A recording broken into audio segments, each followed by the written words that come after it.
Dans cette vidéo, je vais vous expliquer comment on a réussi à diagnostiquer une lésion de la syndesmose chez une patiente qui venait avec une entorse de cheville simple, a priori. Et en fait, elle n'était pas si simple que ça, elle était même plutôt très compliquée. C'est ce que je vais vous expliquer dans cette vidéo. Juste pour me présenter pour celles et ceux qui ne me connaissent pas, je suis Flavio Bonnet, je suis kiné depuis 15 ans, installé à Paris, et j'ai aussi cofondé l'agence EBP. C'est parti. Aujourd'hui, je vous explique le cas de cette patiente, cette jeune patiente qui vient me voir, qui a 21 ans, qui est en école d'ingé, qui court 4 fois par semaine, 2 EF, un fractionné sur piste, un seuil, et elle prépare un 10 km. Et cet été, elle avait prévu de faire un marathon en montagne, et elle vient me voir avec l'objectif de comprendre ce qu'elle a et de voir pourquoi ça ne passe pas. Son entorse de cheville, est-ce qu'elle a des séquelles, elle me demande, et quand est-ce qu'elle peut reprendre la course. Sur les symptômes, on a une douleur en fait qui est assez haute au niveau de la malléole latérale, légèrement plus en médial de la malléole latérale. Elle n'a pas vraiment de douleur en bas au niveau du ligament talofibulaire antérieur, vous savez, le ligament qui est le plus souvent rompu au niveau de la cheville, et c'est une récidive d'il y a 6-7 ans. Elle a mal depuis 3 semaines, elle s'est fait ça au rugby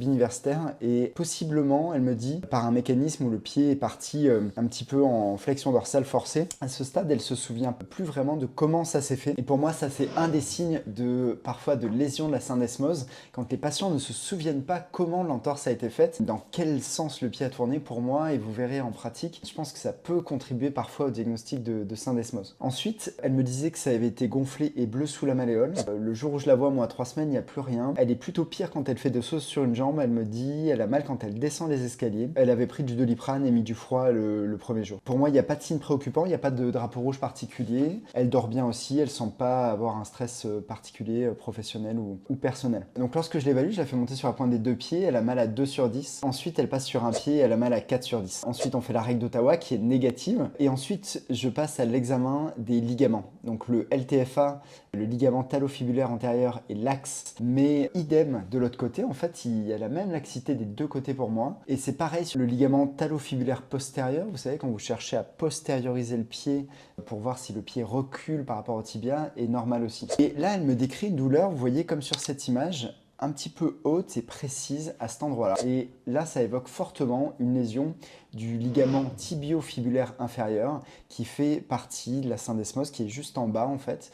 Et c'est là que je lui fais le test de flexion dorsale rotation externe, aussi appelé test de Kleiger. Et là, ça lui fait très mal et ça réveille sa douleur antérieure. Et le truc, c'est qu'elle avait deux douleurs. Elle avait aussi une douleur postérieure, juste à cet endroit-là, comme vous voyez sur l'image. Et ça, c'est assez étonnant quand même dans les entorses de cheville, une douleur postérieure comme ça. Et elle avait mal quand elle passait sur la pointe des pieds. Donc voilà, et puis je lui fais évidemment aussi le test de squeeze test. Vous savez, quand vous serrez au niveau de la tête fibulaire et vous descendez au niveau tibia et fibula, et ça lui faisait mal quand je serrais en haut, ce qui évoque aussi une lésion de la syndesmose. Et à ce stade-là, elle n'avait pas fait d'imagerie. Donc vous allez voir, ça va avoir des implications pour la suite. Le test de Thompson, vous savez, pour examiner quand même le tendon d'Achille, la rupture du tendon d'Achille, était négatif aussi. Vous savez, c'est complètement sous-diagnostiqué ça. Les ruptures ou les atteintes du tendon d'Achille dans les entorses de cheville, il faut quand même toujours bien tester le tendon d'Achille. Donc là, ma conclusion de ce jour, et je lui ai écrit ça littéralement dans un mail, c'est ma recommandation de ce jour, c'est de faire une radio et une écho. Une radio à la fois pour vérifier un conflit postérieur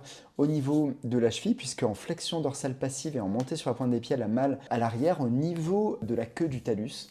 Et donc à ce stade, la seule hypothèse qu'on peut avoir quelque part, c'est que ça puisse être un carrefour postérieur. Et vous allez voir, c'est pas tout à fait ce qui s'est passé en vrai. Et puis, je demande aussi au médecin de vérifier l'atteinte de la syndesmose et des autres ligaments, d'ailleurs, grâce à l'échographie. Donc je la réfère vers mon échographe préféré à Paris, qui est le docteur Eric Nataf, entre autres, il y a plein d'autres gens très brillants, mais c'est vrai que j'aime beaucoup les comptes rendus et l'analyse du docteur Eric Nataf. Et alors là, ce qu'il me dit, c'est qu'il y a un épaississement sur le ligament talofibulaire antérieur, probablement en lien avec une ancienne entorse. Et il nous dit surtout qu'il y a un important épaississement avec un farcissement hémorragique. Qu'est-ce que c'est? C'est des collections vasculaires hémorragiques, au niveau du ligament tibiofibulaire antérieur, donc au niveau de la syndesmose, étendu sur 19 par 8 mm. Donc c'est quand même assez important. Et il nous dit qu'il s'y associe une rupture de la syndesmose sous-jacente étendue sur 9,7 à 5,4 mm, donc une belle petite lésion au niveau de la syndesmose. Et puis alors ce qui est très intéressant et ce que j'ai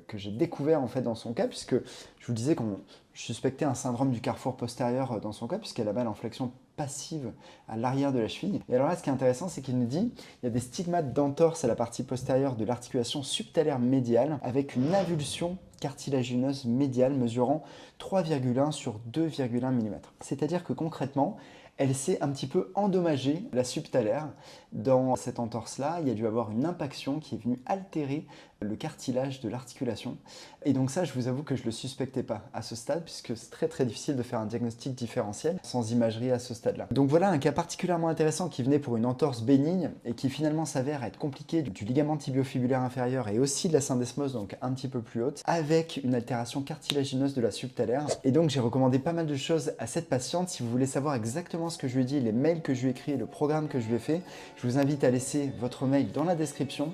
Je vous enverrai tout ça par email à l'écrit, comme ça vous pourrez l'utiliser ou en tout cas vous en inspirer, puisque il ne faut pas le copier-coller, bien sûr chaque patient est différent, mais vous pourrez vous en inspirer pour vos patients avec une entorse de cheville. Voilà, j'espère que cette vidéo vous a plu. Dites-moi si ce format-là vous plaît, je n'hésiterai pas à en refaire avec d'autres cas et je vous dis à très bientôt.